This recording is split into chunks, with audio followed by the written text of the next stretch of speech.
नमस्कार दोस्तों, स्वागत है आप सभी का हमारे चैनल पौराणिक लोक पर। एकादशी माता की जय, ग्यारस माता की जय। जय जय श्री प्रभु लक्ष्मी नारायण। मान्यता है कि एकादशी व्रत के दिन एकादशी माता की कथा सुनने से मनुष्य को जन्म जन्मांतर के दुख और कष्टों से मुक्ति मिलती है।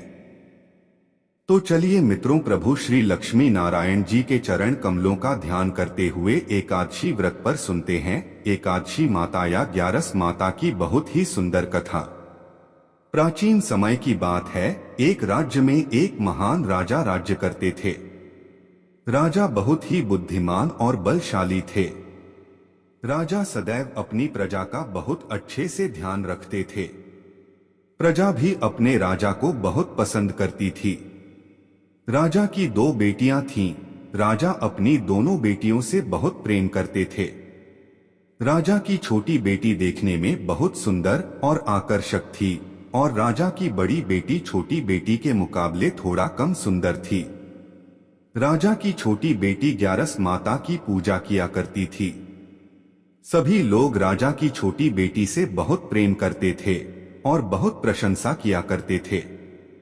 राजा भी अपनी छोटी बेटी को बड़ी बेटी से अधिक प्रेम करता था, जिस कारण राजा की बड़ी बेटी को अपनी छोटी बहन से बहुत नफरत होने लगी थी।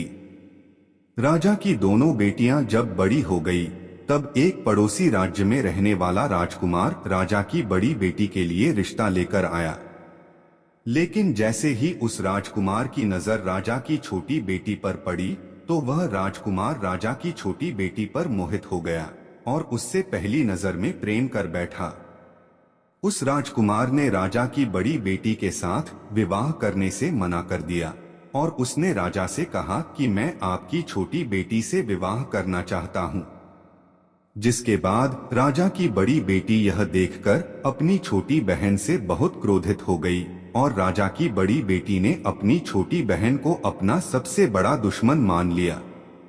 राजा की बड़ी बेटी ने अपनी छोटी बहन से बदला लेने का निर्णय लिया, जिसके लिए उसने अपनी छोटी बहन को जान से मारने की योजना बनाई। राजा की बड़ी बेटी ने अपनी छोटी बहन को मारने के लिए सबसे पहले एक लड्डू में जहर मिलाकर अपनी छोटी बहन को दे दिया और उसको लड्डू खाने के लिए कहा। लेकिन लड्डू खाने के बाद भी छोटी बहन को कुछ नहीं हुआ और बड़ी बहन यह सब देखकर बहुत आश्चर्यचकित हो गई। लेकिन बड़ी बहन ने हार नहीं मानी और जब रात में छोटी बहन अपने कमरे में सो रही थी, तो उसने एक मटके में सांप को रखकर कमरे में छोड़ दिया। लेकिन सांप भी छोटी बहन का कुछ नहीं कर पाया। जिसके बाद बड़ी बहन ने अपनी छोटी बहन से कहा कि चलो हम लोग कुएं से पानी भरकर लाते हैं। जिसके लिए वह अपनी छोटी बहन को पानी भरने के बहाने से कुएं के पास ले गई और उसने अपनी छोटी बहन को कुएं में धक्का दे दिया। लेकिन छोटी बहन को तब भी कुछ नहीं हुआ, क्योंकि हर बार ग्यारस माता उसकी रक्षा कर रही थी। उधर बड़ी बहन अपने सारे प्रयासों के बाद भी असफल हो रही थी, जिससे वह बहुत क्रोधित होती जा रही थी। फिर उसने अपनी छोटी बहन के पास जाकर उससे खुद ही पूछा कि मेरी प्यारी बहन, तुमको पता है, भगवान ने सबकी मृत्यु एक निश्चित समय पर लिखी हुई है, पर बहन क्या तुमको पता है कि तुम्हारी मृत्यु कैसे होगी?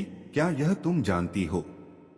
तब छोटी बहन ने अपनी बड़ी बहन को बताया कि हाँ दीदी, मैं तो जानती हूँ मेरी मृत्यु कैसे होगी। छोटी बहन से यह सुनकर बड़ी बहन मन ही मन बहुत प्रसन्न होने लगी और उसने अपनी छोटी बहन से कहा कि बहन, मुझे तुम अपनी मृत्यु का राज तो बताओ। छोटी बहन के मन में कोई छल पाप नहीं था। उसने अपनी बड़ी बहन से कहा कि दीदी, मेरी मृत्यु, मेरे प्राण तो एक तोते में हैं। जो तोते के गले में एक हार है, उससे मेरी मृत्यु होगी। जब तक कोई भी व्यक्ति तोते को मारकर वहां हार अपने गले में पहन लेगा, मैं मूर्छित हो जाऊंगी और जैसे ही उस हार को अपने गले से उतारेगा तो मैं वापस से जीवित हो जाऊंगी। अपनी छोटी बहन की मृत्यु का राज जानकर बड़ी बहन बहुत ही खुश हो गई और उसने अपनी छोटी बहन को मारने के लिए उसके पालतू तोते को ढूंढना शुरू कर दिया। छोटी बहन को इस बात का आभास हो गया था कि कोई उसकी जान लेना चाहता है, जिसके लिए वह अपने पिताजी के पास गई और उसने अपने पिताजी से कहा कि पिताजी, मेरी मृत्यु के बाद मुझे जलाइएगा मत, बल्कि आप मुझे अपनी पुरानी वाली हवेली में एक पलंग में लिटाकर छोड़ दीजिएगा। अपनी छोटी लड़की की यह बात सुनकर राजा बहुत आश्चर्यचकित हो गए। राजा ने अपनी छोटी बेटी से पूछा, बेटी तुम यह सब क्या कह रही हो? तब राजा की छोटी बेटी ने कहा, पिताजी समय किसी के लिए नहीं रुका है, किसे कब क्या हो जाए किसी को कुछ पता नहीं है। और फिर राजा ने अपनी छोटी बेटी से कहा कि तुम ऐसी बातें क्यों कर रही हो? 2-3 दिन में तो तुम्हारा विवाह है। लेकिन छोटी बेटी ने अपने पिताजी को ऐसा करने पर मजबूर कर दिया और उनसे वचन ले लिया। राजा ने भी अपनी छोटी बेटी की बात स्वीकार कर ली और 2-3 दिनों के बाद जब शादी का समय आया तब राजकुमार बारात लेकर राजा के घर पर आया और राजकुमार और राजा की छोटी बेटी का विवाह शुरू हो गया। जैसे ही राजा की छोटी बेटी राजकुमार के साथ फेरे लेना शुरू करती है तो उसकी बड़ी बहन अपनी छोटी बहन के कमरे में जाकर उसके तोते को पकड़ लेती है और उसको जान से मार देती है और तोते की गले में जो था उसको अपने गले में धारण कर लेती है। जैसे ही बड़ी बहन उस हार को अपने गले में धारण करती है तो उधर छोटी बहन 3.5 ही फेरे ले पाती है और वहीं पर बेहोश होकर गिर जाती है। जिसके बाद राजा ने बड़े बड़े हकीमों को बुलवाया और अपनी छोटी बेटी का इलाज करने के लिए कहा। राजा की बात सुनकर वैद्य ने छोटी बेटी को जब जांच किया तो राजा को बताया कि आपकी छोटी बेटी ना तो जीवित है और न ही मरी हुई है। मैं ऐसा पहली बार देख रहा हूँ। राजा ने वैद्य और हकीम को यह बात बाहर बताने से मना कर दिया और उनको कहा कि अगर तुमने यह बात किसी को बाहर बताई तो हम तुम्हें फांसी दे देंगे। राजा ने अपनी छोटी बेटी को पुराने महल में जाकर एक पलंग पर लेटा दिया और वहां पर कुछ सैनिकों को तैनात कर दिया और वापस अपने महल पर आ गया। राजा की बड़ी बेटी अपने पिताजी के पास आई और कहने लगी कि पिताजी, अगर यह शादी संपन्न नहीं हुई तो आपकी इज्जत का क्या होगा? आप कहें तो मैं आपकी इज्जत बचाने के लिए राजकुमार से शादी करने के लिए तैयार हूँ। जिसके बाद राजा ने अपनी बड़ी बेटी की बात मान ली और राजा ने बड़ी बेटी को छोटी बेटी के कपड़े पहनाकर मंडप पर भेज दिया। लेकिन राजकुमार यह जान गया कि यह राजा की छोटी बेटी नहीं है बल्कि यह राजा की बड़ी बेटी है। लेकिन जब राजकुमार ने शादी करने से मना किया तो सभी लोगों ने राजकुमार को विवश करके राजा की बड़ी बेटी से बचे हुए फेरों को संपन्न करा दिया और विवाह करवा दिया। जिसके बाद राजकुमार राजा की बड़ी बेटी को अपने महल ले गया। राजकुमार राजा की बड़ी बेटी से ना तो बात करता था, ना ही उसको पसंद करता था और न ही उसके आसपास भटकता था। अब राजकुमार ने यह फैसला लिया था कि वह अपनी प्रेमिका को ढूंढ कर रहेगा और यह जानकर रहेगा कि उसके साथ हुआ क्या है। एक दिन राजकुमार अपने घोड़े पर सवार होकर राजा के पुराने महल के पास पहुंच गया, जहां पर उसने कुछ सैनिकों को देखा। महल के पास पहुंचकर राजकुमार ने जब महल को ध्यान से देखा तो वह समझ गया कि यह तो हमारे ससुर जी का ही महल है। तब राजकुमार ने सैनिकों से पूछा, तुम लोग यहाँ क्या कर रहे हो और इस महल के अंदर उस पलंग में कौन लेटा हुआ है? जिसके बाद सैनिकों ने बताया कि यहाँ पर राजा की छोटी बेटी बहुत समय से सोई हुई है। यह सब सुनकर राजकुमार बहुत प्रसन्न हो गया और वह तुरंत अपनी प्रेमिका के पास पहुंच गया और उसकी सेवा करने लगा। जैसे ही रात हुई तो राजा की छोटी बेटी उठकर खड़ी हो गई। राजकुमार यह देखकर बहुत खुश हो गया। उसने अपनी प्रेमिका से पूछा कि तुम यहाँ क्या कर रही हो? तुम मेरे साथ मेरे घर चलो। राजा की छोटी बेटी ने राजकुमार को सारी बातें बता दें कि मेरी जान एक तोते में बसी थी और मैंने यह बात सिर्फ अपनी बड़ी बहन को बताई थी और मुझे पता है कि उसने ही मुझे मारने का प्रयास किया है। उसके पास एक हार है जिसको वह सुबह पहन लेती है और रात को उतार देती है। जब तक वह हार को पहन कर रहती है तब तक मैं मूर्छित रहती हूँ, और जैसे ही वह इस हार को उतार देती है तो मैं जीवित हो जाती हूँ। वो कहती है जब तक मेरी बड़ी बहन के पास वह हार है तब तक मैं ऐसे ही जीवित और मूर्छित होती रहूंगी। अगर मेरी बड़ी बहन के पास जो हार है वह मेरे हाथ में लग जाए तो मैं हमेशा के लिए जीवित हो जाऊंगी। राजकुमार ने यह बात सुनकर राजा की छोटी बेटी के पास रहने का निर्णय ले लिया और उसने अपने बचे हुए सारे फेरे उस पलंग में लेटी राजा की छोटी बेटी के साथ ले लिए और अपना विवाह पूर्ण कर लिया और वहीं पर ही रहने लगा। देखते ही देखते कुछ समय में राजा की छोटी बेटी और राजकुमार की पत्नी पेट से हो गई। एक दिन राजकुमार को किसी काम से बाहर जाना पड़ा। तब छोटी बहन के पेट में बहुत तेज दर्द होने लगा। उसने ग्यारस माता का आवाहन किया, जिसके बाद वहां पर ग्यारस माता प्रकट हुई और उन्होंने अपने भक्त के दर्द को दूर किया और उसे एक पुत्र की प्राप्ति करवाई। उसी समय वहां पर अचानक से राजकुमार भी आ गया। राजकुमार ने ग्यारस माता को देखा तो वह आश्चर्यचकित हो गया और उसने तुरंत माता को प्रणाम किया और ग्यारस माता ने राजकुमार से कहा कि जब तुम्हारा पुत्र 5 वर्ष का हो जाए तो तुम अपनी पत्नी का हार लाकर इसके गले में डाल देना। और देखते ही देखते राजकुमार और राजा की छोटी बेटी का पुत्र 5 वर्ष का हो जाता है। तो राजकुमार अपने बेटे से कहता है कि बेटा, मैं कुछ काम से बाहर जा रहा हूँ, तुम अपनी माता का ध्यान रखना, और वहां से चला जाता है। राजा को बाहर निकलता देख बड़ी बहन के सैनिक देख लेते हैं और बड़ी बहन को जाकर सारी बातें बता देते हैं। जिसके बाद बड़ी बहन अपनी छोटी बहन के पुत्र को वहां से उठवा लेती है और उसको मरवा देती है और छोटी बेटी के पुत्र के 2 टुकड़े करवा देती है। पहला टुकड़ा चक्की के पास छुपा देती है और दूसरा टुकड़ा अपनी पलंग के नीचे रख लेती है। अब ग्यारस माता भिखारी का रूप लेकर उसकी बड़ी बहन के दरवाजे पर आती हैं और बड़ी बहन के पास चली जाती हैं, जिसके बाद वहां पर भिक्षा मांगने लगती हैं।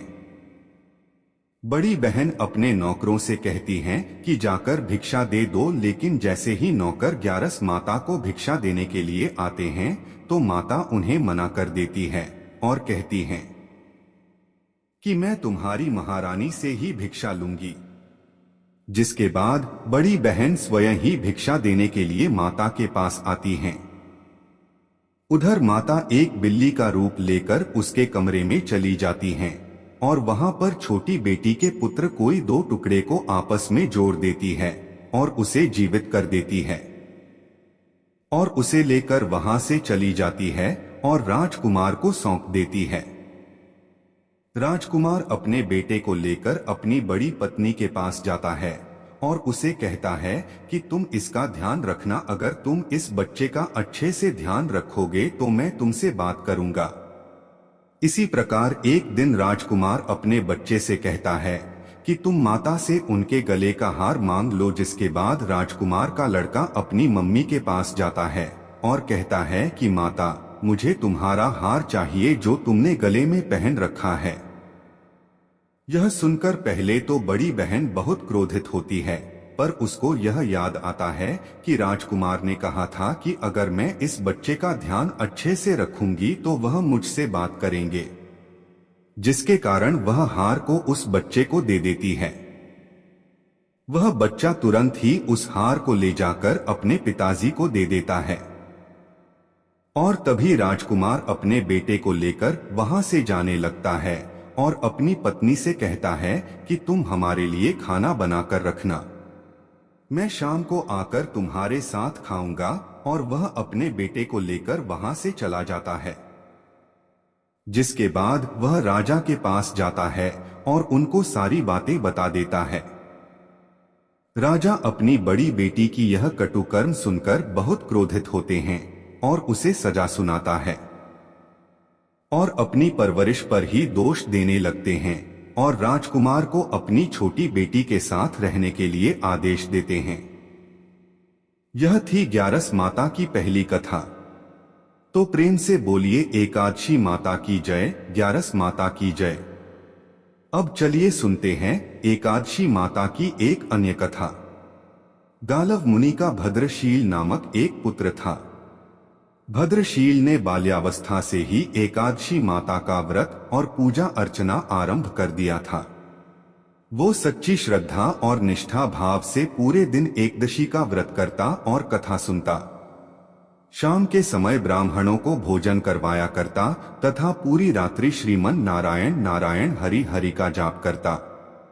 अगले दिन यानी कि द्वादशी को एकादशी व्रत का पारण करके ही भोजन ग्रहण किया करता था। गालव मुनि ने अपने पुत्र को इतना कठिन पूजा पाठ करने से कभी नहीं रोका, लेकिन एक दिन बाल्यावस्था में ही पूरे दिन उपवास करने के कारण उनका स्वास्थ्य बिगड़ने लगा और वो बेहोश होकर भूमि पर गिर पड़े। गालव मुनि को इस बात का पता चला तो वो तुरंत ही अपने पुत्र से मिलने पहुंचे। अपने पुत्र की ऐसा दशा देखकर मुनि को बहुत ही पीड़ा और दुख हो रहा था।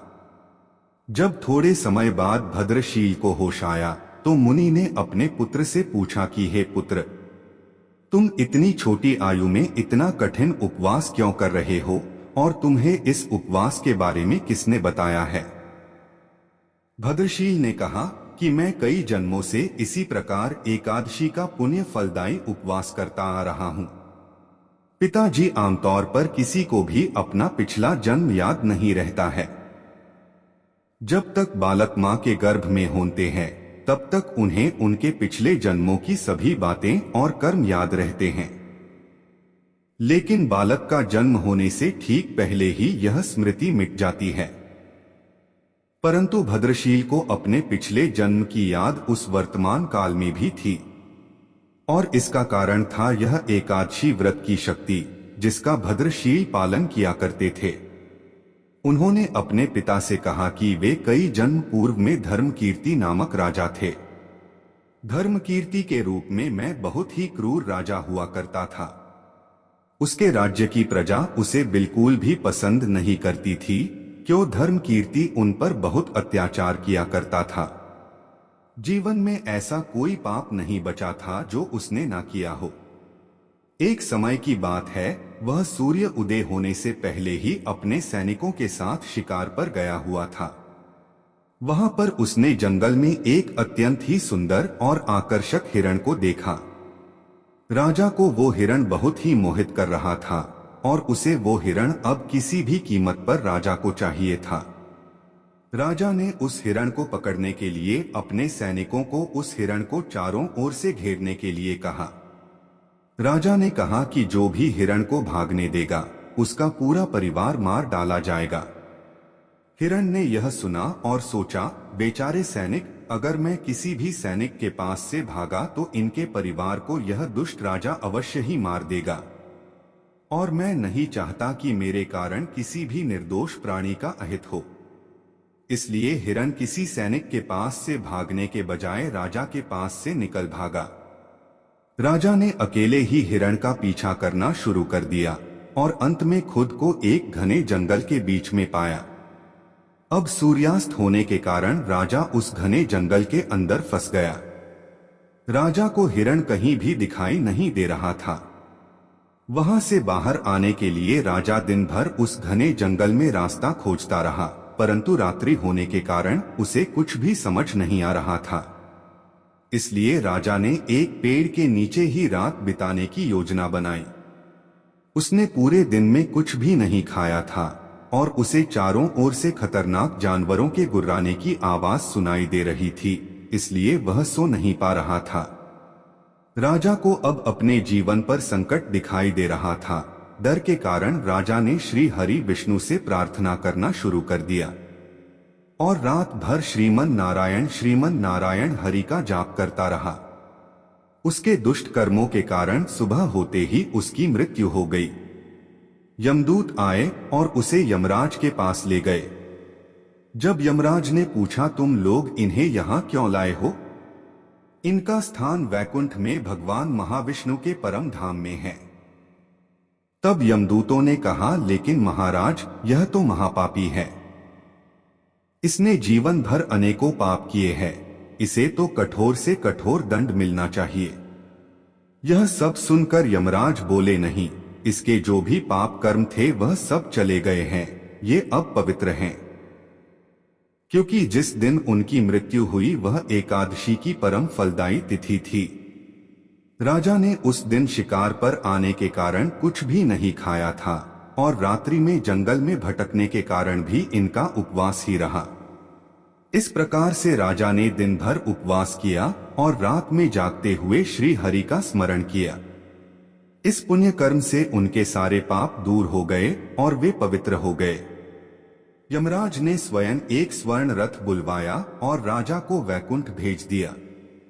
जब लोगों को इस बारे में पृथ्वी लोक में पता चला तो वे सभी एकादशी व्रत का पालन करने के लिए और अधिक सुखपूर्वक जीवन जीने लगे। हे एकादशी